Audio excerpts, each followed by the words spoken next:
Hello princesses and princesses, and welcome back to another video. I debated making this video for a good long time. I am still sick.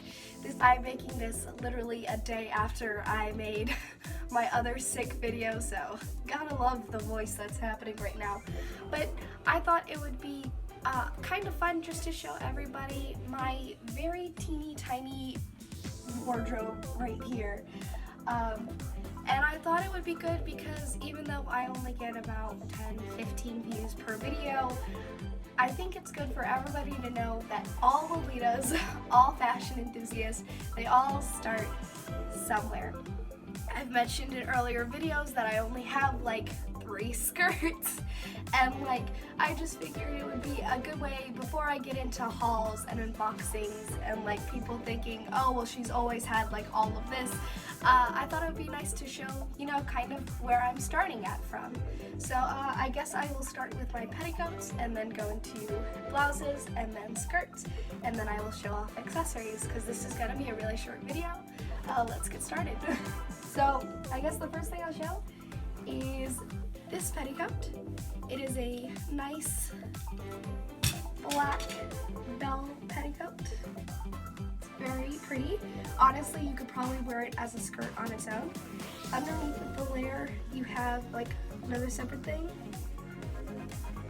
And they are adjustable, so I can make it into a more A-line shape or bell or cupcake shape, depending on what the dress I have requires. And I actually bought this off of Amazon. It was about $20, almost $30. I want to say 25.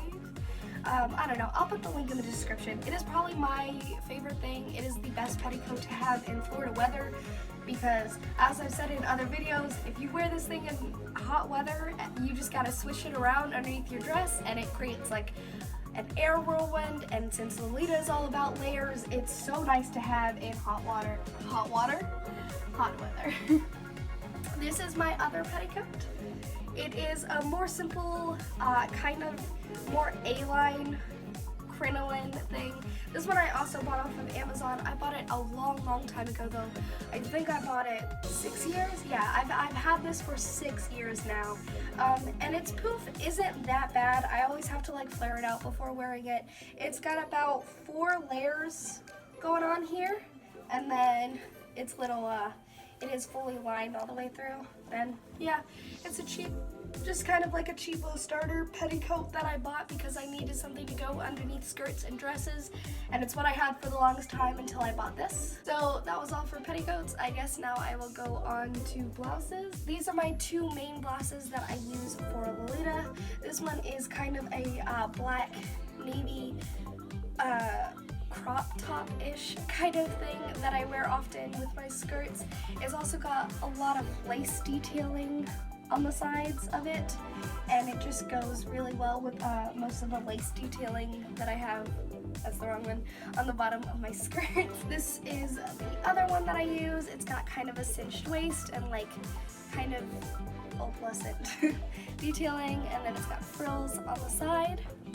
I used to have way more blouses, that way I could switch up my cords, but I got into a car accident recently and I couldn't get everything out of my car, and so I lost a whole lot of my wardrobe. So I'm basically starting all over. And I'm also gonna give this one an honorable mention. It's not one that I wear often for Lolita, but because it's got just this lace detailing at the top, and sometimes that's all you can see when you wear a JSK, I do use it quite often underneath things just because it's very pretty, it's very flowy, and it's very cool. And like I said, when you live in Florida, everything is hot, and anything that'll make it cooler is just the best thing.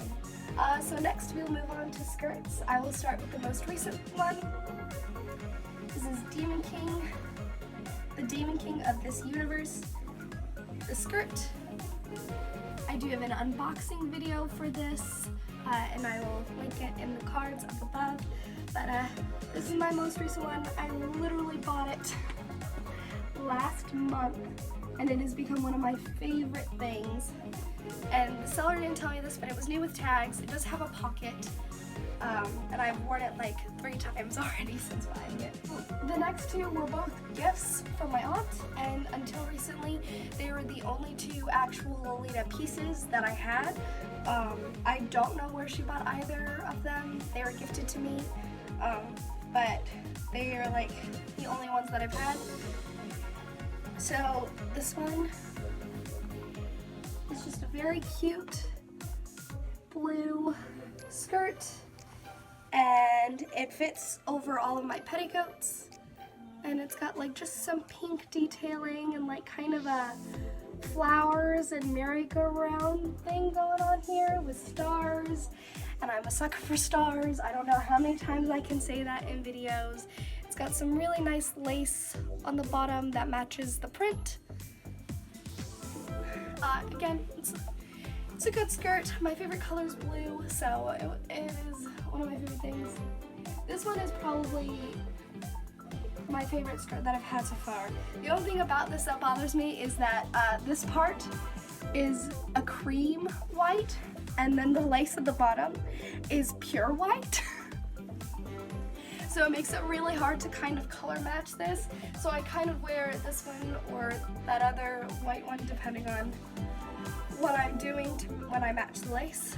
But this one is basically just a bunch of fairies dancing on stars in an ombre blue. It's got some kind of wisp detailing happening at the bottom.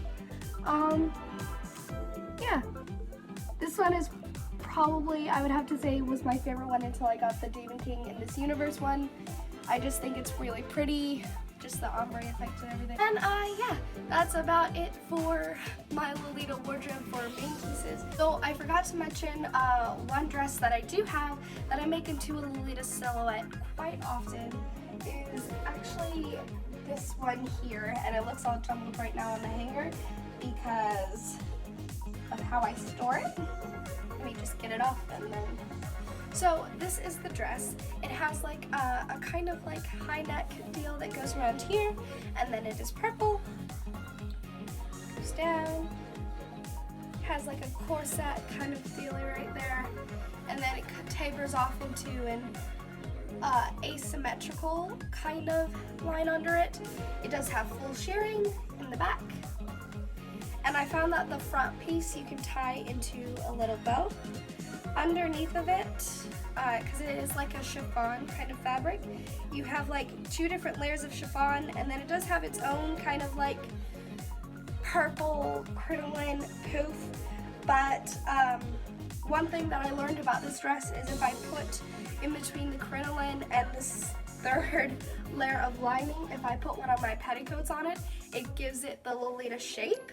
And it's quite a good quality dress, and I can use it for a few of my more Disney bounding cords because I love Disney villains, and this one works for both Ursula and Maleficent. I'll probably put a picture of like one of my cords somewhere in frame. But yeah. Okay, so I keep my accessories right below in this little area. Excuse the mess. We do, my boyfriend and I do share a closet, and it does get kind of messy. Alright, so this is a little bit better so that you can see everything. These are like the 4 tights. This one is probably the one that gets the most wear because it does have the stars and the moon detailing, which goes with most of the skirts that I have right now. I do have these mermaid sequin tights. I don't have anything mermaid themed yet, but I am a huge fan of anything to do with mermaids. This one right here, I used to have, before the car crash, a like vintage Lolita Bowl dress that I could wear. And so these tights, when they're worn, they actually have like rose detailing on them, and it used to go with that really well. And then I just have a pair of, you know, black and whites, because you can never go wrong with some black and white tights. So next are my OTKs. I keep all of my over-the-knee socks over here, but the only 2 I really use for Lolita are these 2. This one that they're black and have white bows on them, and then these ones they're black and they have the pink bows on them. Just because of the only ones I can really use for Lolita. I do have these ones. I had a dress before that was kind of a Lolita bowl that I made in like a Lolita silhouette, and it had skulls and crossbones and medical instruments on it, and so these are over the knee socks with like skeleton patterning on them, and so I used to wear them quite a lot, but that dress is another one that I lost in car crash, so I don't have it anymore. So next I will go into hair pieces. I have quite a few Disney bows here, and everything's kind of organized by type. So those are like my loose bows, but the bigger ones. And I have anything on a headband here. This piece I wore recently. It's a good for like witch Lolita. This is a head bow that I wear all the time. So if you look inside of it, it's got little tiny stars, if my camera will focus. Little tiny stars there, and it is like a kind of navy hairpiece, so it works